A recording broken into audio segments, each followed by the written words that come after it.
স্বাগতম জনাইছোঁ মোৰ সেকেন্ড চেনেল ফিৰোজ ব্লগলৈ। মোৰ লগত আছে মন্টু পাটৰ, ভিডিঅ'গ্ৰাফাৰ, লগতে পাইলট। আজি আমি গৈ আছোঁ এটা মন্দিৰত। মন্দিৰটো এটা সাংঘাতিক পৰিচয় আছে, আৰু এই মন্দিৰটোৰ বিষয়ে অকণমান জনাম আপোনালোকক। আৰু মই নিজেও ইমান নাজানো। অসমত আছে বিশ্বৰ ভিতৰতে এটাই মন্দিৰ, এই কথাটো জানো, কিন্তু কেতিয়া স্থাপিত হৈছিল, কোনে স্থাপন কৰিছিল, কেতিয়া কোনে চোৱা চিতা কৰি আছে, এইবোৰ কথা আপোনালোকক জনাম আৰু আমিও তাৰ বিষয়ে জানিম। আমি গৈ আছোঁ এতিয়া। আমি ভৰলুমুখ পাইছোঁ। এয়া আমি ভূটনাথ পাইছোঁ।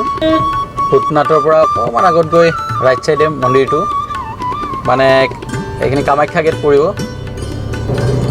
বিশ্বৰ ভিতৰতে একমাত্ৰ এটাই মন্দিৰ, আৰু সেইটো আমাৰ অসমত।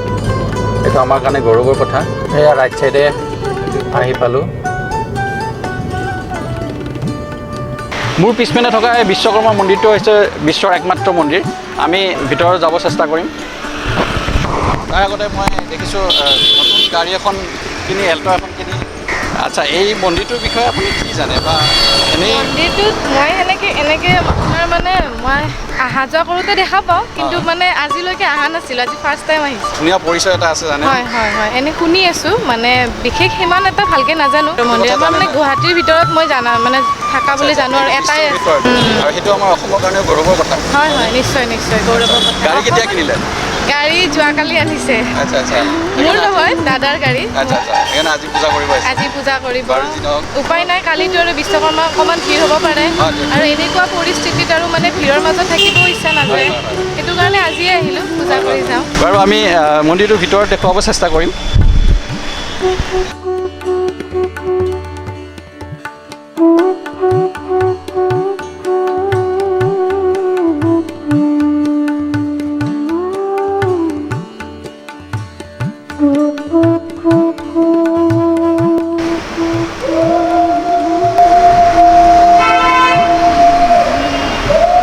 এতিয়া এই মন্দিৰটোৰ গোটেই চোৱা চিতাখিনি বা পূজা পাঠৰ পৰা আদি কৰি গোটেইখিনি আমি কৰি আছে জয়কান্ত শৰ্মা। তেওঁৰ পৰা এই মন্দিৰটোৰ বিষয়ে অকণমান জানিম।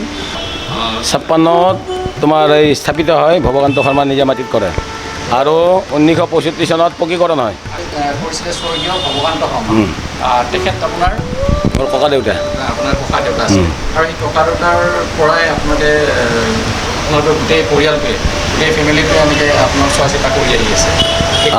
আমাৰ ককা দেউতাৰ পৰা, ককা দেউতাৰ পৰা আমাৰ গোটেই ফেমিলিয়ে পূজা পাঠ, মন্দিৰৰ গোটেই মানে মেইনটেনেঞ্চ গোটেই আমি কৰি আহিছোঁ, আৰু এতিয়াও কৰোঁ, আৰু ভৱিষ্যতেও কৰিম। ল'ৰা আৰু মই দুজনে কৰোঁ। ল'ৰাইতো মোৰ ইঞ্জিনিয়াৰ, সি চাকৰি কৰে পঞ্জাৱত, তথাপিতো ময়ে কৰোঁ, আৰু সি আহিলে ছুটি পালে কৰে। বিশ্বকৰ্মা হ'ল দেৱশিল্প। তেওঁৰ গোটেই দেৱ দেৱীৰ আশীৰ্বাদত বিশ্বকৰ্মাৰ মানে যেতিয়া পূজাৰ মানে ভাগ পায়, দেৱ দেৱীৰ আশীৰ্বাদত পূজাৰ ভাগ পায়। আৰু তেখেতৰ পুত্ৰ আছিল নল আৰু নীল। তেওঁ যেতিয়া আমাৰ ৰামচন্দ্ৰৰ লংকা হেৰিত নল নীলে বহুত সহায় কৰিছিল, বহুত পৰিক্ৰম দেখাইছিল হনুমানৰ লগত। আৰু বিশ্বকৰ্মা দেৱশিল্প, তেওঁক মানে যোনে মেকানিকেল হওক, কোনোবা গাড়ী ঘোঁৰা হওক, কোনোবা পাৰ্চ হওক, কিবা হওক, সকলোৱে একবাৰ সেৱা কৰি যায়। দেৱশিল্পৰ আশীৰ্বাদ ল'ব সকলোৱে। আৰু আমাৰ এইটো একমাত্ৰ মন্দিৰ। এইটো ককা দেউতাহঁতৰ পূৰ্বপুৰুষৰ আমাৰ আশীৰ্বাদ। ককা দেউতা ভৱকান্ত শৰ্মা বৰপূজাৰী আৰু দামোদৰ ধীৰেশ্বৰীয়া, তেওঁলোকৰ সংস্থাপনত মন্দিৰটো আজি হৈছে। মাটি দিছিলে ককা দেউতাই, সৰু কৰি বনাইছিলে ককা দেউতাই ভৱকান্ত শৰ্মা, আৰু মহাবীৰে পকীকৰণ কৰি দিছিলে 1965 চনত। ভূমিদাতা স্বৰ্গীয় ভৱকান্ত শৰ্মা, নিৰ্মাতা মহাবীৰ প্ৰসাদ ধীৰাচৰীয়া। আৰু কেতিয়াবা আপোনালোকে যদি এই মন্দিৰটোলৈ আহে, ইয়াত গোটেইখিনি কথা লিখা দেখাই পাব। তেওঁলোকৰ পৰিয়ালবৰ্গৰ গোটেই মানুহখিনিৰ নাম ইয়াত ধুনীয়াকৈ লিখি থৈ দিছে তেওঁলোকে। এই মন্দিৰটো থকা ঠাইখিনি হৈছে কামাখ্যা গেট। মানে কামাখ্যা গেটৰ পৰা অকণমান আপুনি জালুকবাৰী পিনৰ পৰা যদি আহে, তেনেহ'লে কামাখ্যা গেটখন পাৰ হৈ অকণমান আগত আহিয়েই লেফ্ট ছাইডে মন্দিৰটো পায়, আৰু ভৰলু পিনৰ পৰা আহিলে ৰাইট ছাইডত পৰে।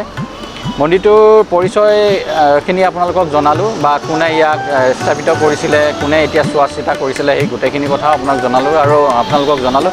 ময়ো ইমানখিনি কথা গম পোৱা নাছিলোঁ। আচলতে এইটো কথা জানো যে দেশৰ ভিতৰতে বা বিশ্বৰ ভিতৰতে একমাত্ৰ বিশ্বকৰ্মা মন্দিৰ এইটোৱে এটা মন্দিৰ, আপুনি যদি গুগল দ্বাৰা চাৰ্চ কৰে মানে গুগলত যদি চাৰ্চ কৰে তেতিয়া আপোনালোকে গম পাব যে এইটো মন্দিৰে একমাত্ৰ মন্দিৰ। এতিয়া কেৰেলাৰ পিনে দুটা কিবা এনেকুৱা বনোৱা বুলি শুনিছোঁ, কিন্তু হয়তো প্ৰথম স্থাপিত হৈছিলে, সেইকাৰণে এইটোৱে বিশ্বৰ একমাত্ৰ মন্দিৰ, বিশ্বকৰ্মা মন্দিৰ বুলি জনপ্ৰিয় হৈ আছে। আৰু এইখিনিতে কথা, এইবাৰ বিশ্বকৰ্মা অৱশ্যে কৰোণাৰ কাৰণে তেওঁলোকে ইমান ধুমধামেৰে নাপাতিম বুলি কৈছে, ইমান ভালকৈ নহ'ব। মানে আগৰ যেনেকৈ দৰ্শনাৰ্থী বহুত আহিছিলে, কৈছে যে 8-10 হাজাৰ বা 9 হাজাৰ এনেকৈ ধৰণৰ দৰ্শনাৰ্থী আহিছিলে, এইবাৰ ইমান হয়তো নহ'ব। তেওঁলোকে কৈছে পূজাও এনেকৈ ধৰণে তেওঁলোকে নকৰে। তো তথাপি আপোনালোকে গুৱাহাটীৰ ওচৰ পাজৰৰ মানুহখিনি আপোনালোকে আহক, যিসকলে গম পোৱা নাছিলে বা এই মন্দিৰটোৰ বিষয়ে জনা নাছিলে, তেওঁলোকে এই মন্দিৰটোলৈ আহিব পাৰে। আৰু বাকী গুৱাহাটীৰ বাহিৰৰ মানুহখিনিও বহুতে হয়তো এই মন্দিৰটোৰ বিষয়ে নাজানে, তেওঁলোককো জনালোঁ। আৰু গুৱাহাটীৰ বাহিৰৰ মানুহখিনিৰ কথা কৈছোঁ, যে কেতিয়াবা যদি গুৱাহাটীলৈ আহে বা কামাখ্যা মন্দিৰলৈকে আপোনালোকে কামাখ্যা মন্দিৰলৈ যেতিয়া আহে, তেতিয়া অকণমান আগত আহি বাওঁফালে এই মন্দিৰটো দৰ্শন কৰিবলৈ নাপাহৰিব। তেনেহ'লে ভিডিঅ'টো আৰু দীঘলীয়া নকৰোঁ, ভাল লাগিলে শ্বেয়াৰ কৰিব, ছাবস্ক্ৰাইব কৰিবলৈ নাপাহৰিব। ছাইডত থকা বেল আইকনটো টিপি তাত এটা অপশ্যন থাকে অলটো টিপিবলৈ নাপাহৰিব।